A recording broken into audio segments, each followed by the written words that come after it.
Are you one of those people? No. Yeah, I don't care. All right, so this is your forecast here. This is your forecast. This is your Friday forecast. Although it might be like Tuesday or maybe Thursday at the latest until you guys get to listen to it. They don't need to know that. There's no promises. There's not a lot going on right now. Like, we could talk our mouths off about Dalvin Cook, DeAndre Hopkins, whatever. Hassan but Haskins. It's pretty boring. What's up with him? Oh yeah, we just got some news. He just got arrested for aggravated assault. Yeah, aggravated assault by strangulation. So you can probably if anybody was like holding on to hope on their taxi squads, like he was going to beat out Tajay Spears, probably cut bait. It's probably safe by now. I'm going to be honest with you. This is the first time I ever heard of. What was his name? Hassan Haskins. I think he was a rookie. He was a rookie last year, back up Derrick Henry. Yeah, big guy, real big guy. He's like 6'3", 235. He played a few games for when Derrick Henry went down, injured. but not many guys step into Derrick Henry's shoes and get remembered. So, facts. Well, he's going down the O.J. Simpson path with that. Yeah, that's his career. But he didn't have the 2,000-yard rushing season to be remembered by. So 2 Yeah. years from now, you'll say Hassan Haskins to me, and I'll say who? Right. I've never heard of that guy. I'll tell you one guy that you will definitely hear that you'll remember is Patrick Mahomes. Yes. He's a top guy, right? And we're going to discuss quarterbacks right now. It's not even far-fetched to say he's going to be the greatest that ever played. I think well, that's a bit if he retired right now, I would say his peak is the highest we've ever seen from an NFL player. I don't know. I don't think it's enough to call him the GOAT. You can't just give him that over Brady. Yeah. But that's a strong peak. He's joined, I would say you could call him in, you could put him in a group with Josh Allen, Jalen Hurts, Joe Burrow. Some people might add some other players into that, but we're just going to cut it off there. We're going to debate which one of these guys might be able to overtake this Patrick Mahomes that we're talking about. Nathan, who do you think? Any of these guys might be able to do it? I mean, if somebody's going to be able to do it and actually have the value and just be viewed as more valuable than Patrick Mahomes, I'm going to go with Josh Allen. This is 3 straight seasons he has led quarterbacks in points per game in both 4-point passing and 6-point passing touchdown scoring. Ever since he's had Stephon Diggs, he's been the number 1 points per game scorer. Now, I think there's some drawbacks there, It's ever since he's had Stephon Diggs, and Diggs is obviously a diva, but I think you can view it right now, and if you really put your mind to it, you could say, I only care about the next 2 years. I don't care about the next 10. And I think there's a case to be made where you could say Josh Allen will probably have a good shot to be the number 1 quarterback again.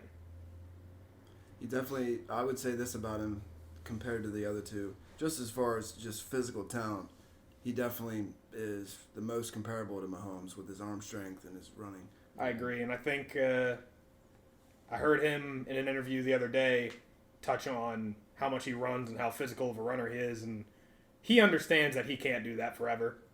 And I think it's good to at least know that he has that state of mind where he understands that he can't take hits into his 30s like that. He can't be hurdling linebackers and, running over safeties. That's just not a good way to continue your career. And I think that at least gives me some kind of safety when I think about him as a player. Would you be concerned about the Madden curse? I mean, I would be. Especially because Madden is such a bad game, man. I played so many hours on that game, and it's so terrible. It's such a bad game. Yeah, but I mean, you were just talking about how he runs a lot, hurdling people, running over I mean, dudes. it's a risk. That's definitely the question mark. This is the year to do it if he was going to do it. I understand. There's a reason Mahomes is number 1, and I don't think any of these guys actually have a real case to be made for being valued over them. But I can see a case to be made where you think, in this window right now, I'd rather have him than Patrick Mahomes. Who was the QB leader in points per game last year, Jacob? Wish I could tell you. It might be Jalen Hurts. I don't think he was. He's number 2, right behind Josh. Yeah. Except, man, his upside's insane. I thought Jalen Hurts was a little bit further down, actually. In total points, but he missed a couple games. So that's why I meant points per that's game. why I Points per put it game. as Okay. He was, points I per mean, game. I think they were within a point of each other. Okay, yeah. No, I think Jalen Hurts has a really good opportunity this year to show that he can be that guy at the level of Patrick Mahomes. He was second in MVP, the MVP running, Right. and I think he has a year. This is with the second year with AJ Brown, and you'll be able to connect more. You'll be able to run the same stuff. The QB sneak thing isn't going away, so you got a lot of touchdowns coming from that. You all can hate on it. That I don't QB care. sneak play is insane. It's absurd. It really is. As long as we got Jason Kelsey, I'm cool with it. But I think just his passing upside, it obviously won't be at the same level as Patrick Mahomes in quantity. But he threw a lot of good balls last year. He kept it moving, and then to add with the running game, I think he's going to be a guy that's going to, if he can stay healthy for the entire year, look at MVP. And that's where I would say you can most likely compare yourself to Patrick Mahomes in that aspect of being a he's good definitely quality guy. I think out of all these four guys, Jalen Hurts definitely has the best rushing ability. Even though He's Josh electric. Allen has it too, but Yeah.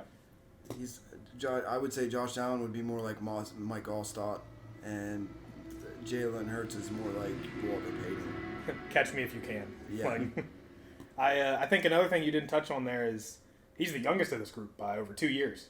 Oh, So I yeah. think that's in Dynasty. I mean, you have to consider age. You always have to consider age of an asset. So having a guy I think he's just turned 24, and everybody else here is at least 26. Yeah.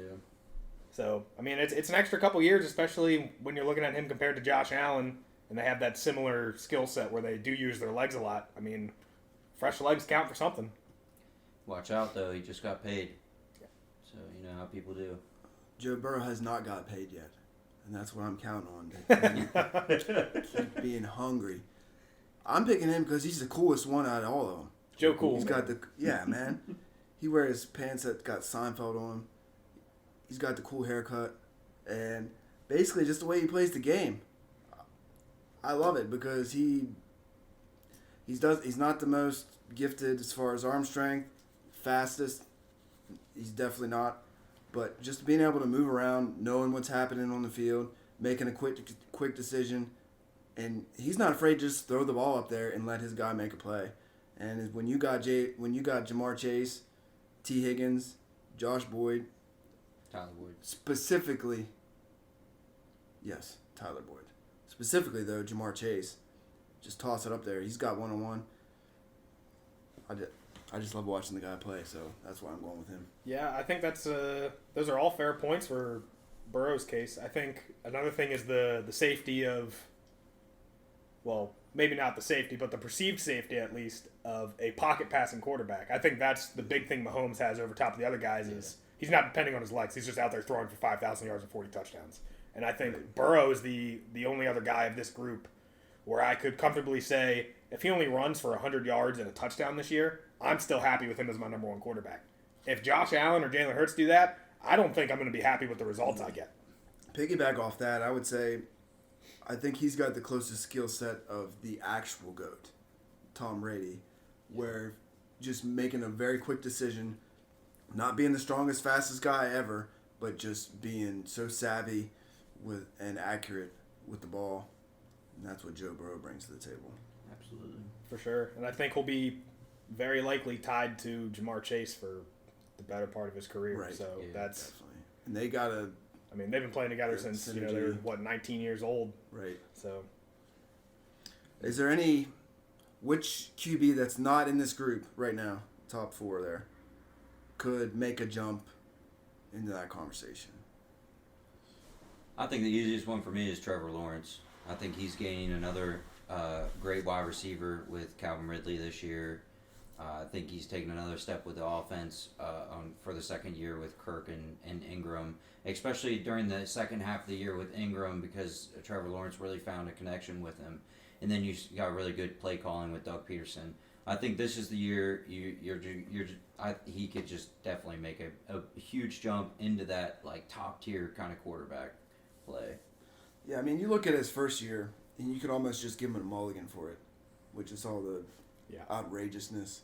I would say almost on the same level as Jalen Hurts when he got his first chance. He didn't have a lot of talent around him to put it there, but I mean, when you got a coach like Trevor Lawrence had his rookie year, it's I mean, I'll give everybody on that team a mulligan for that season. That's some of the craziest stuff I've ever seen. Yeah, I heard a story with Josh Lambo where he literally was kicking him. Urban Meyer was kicking Josh Lambo.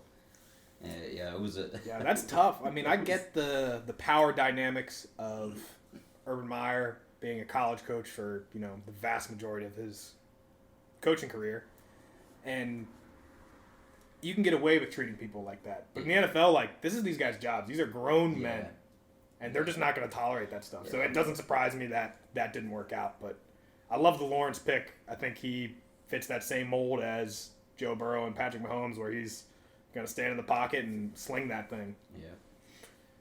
Who would you go with? I don't want to steal your answer. I think we might have the same one here, but he seems to be your guy. You doubt it. Pickett? You going to pick Pickett? No, you can go with Pickett. You run with Pickett. I'm going way out on a limb, and I admit it, but I'm sticking to. And I'll give you the same reason that I gave for Joe Burrow. He's just cool.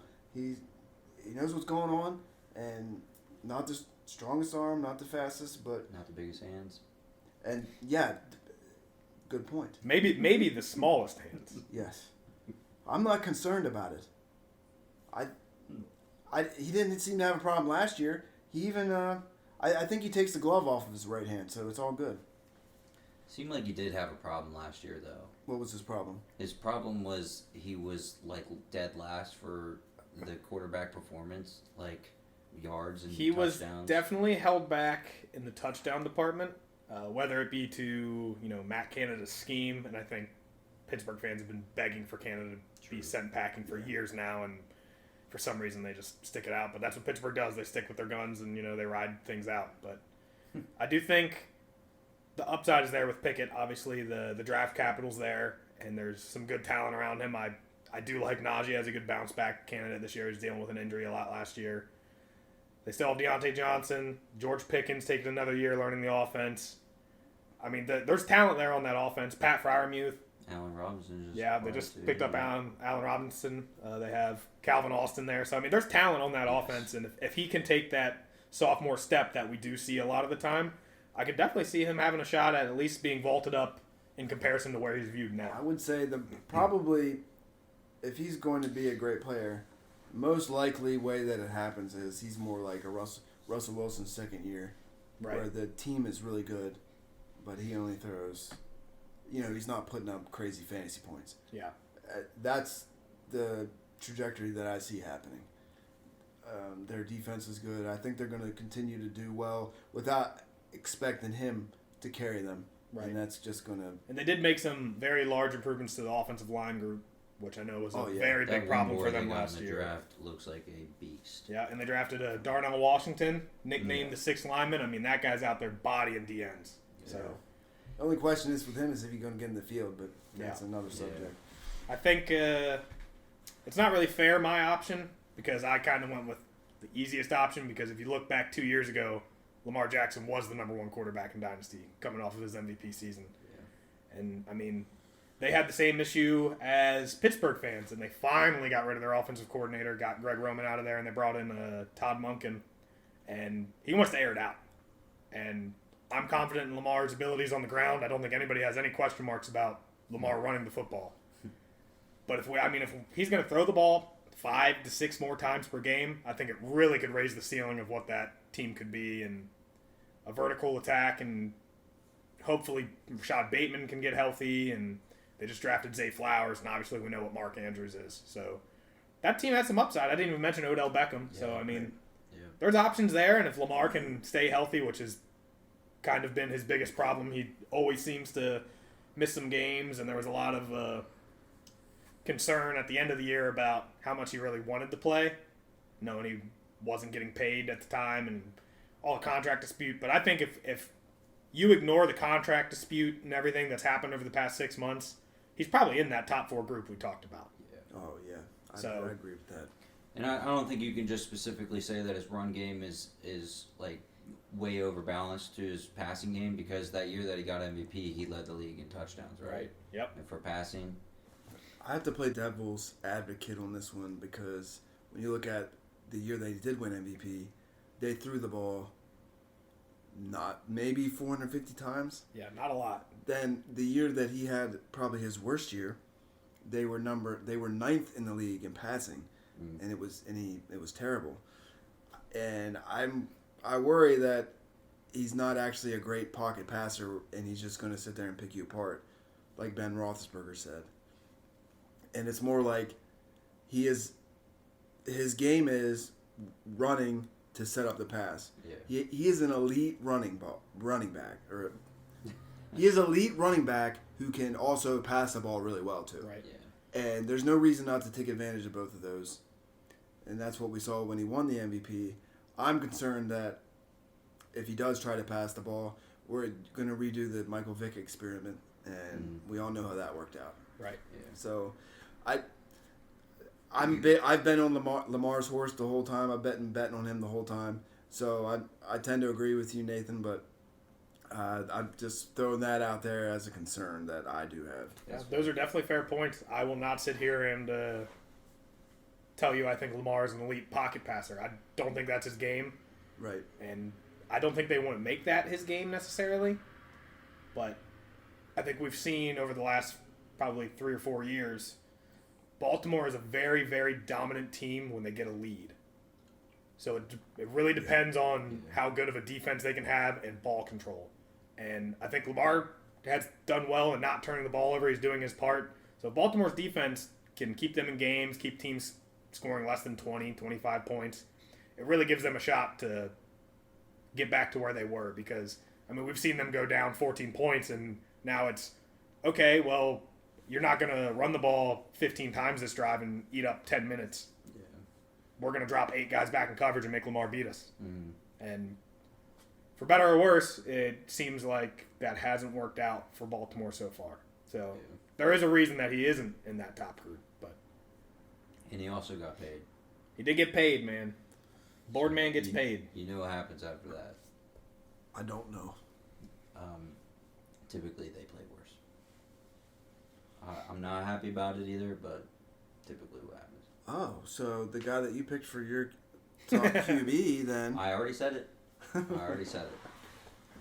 I We just went on a 5-minute talk about how we're our concerns with Lamar Jackson, and all I said with Jalen Hurts that I'm concerned about is he just got paid. he's got a lot of money coming his way, man. That is a big time contract. Well, Lamar got more.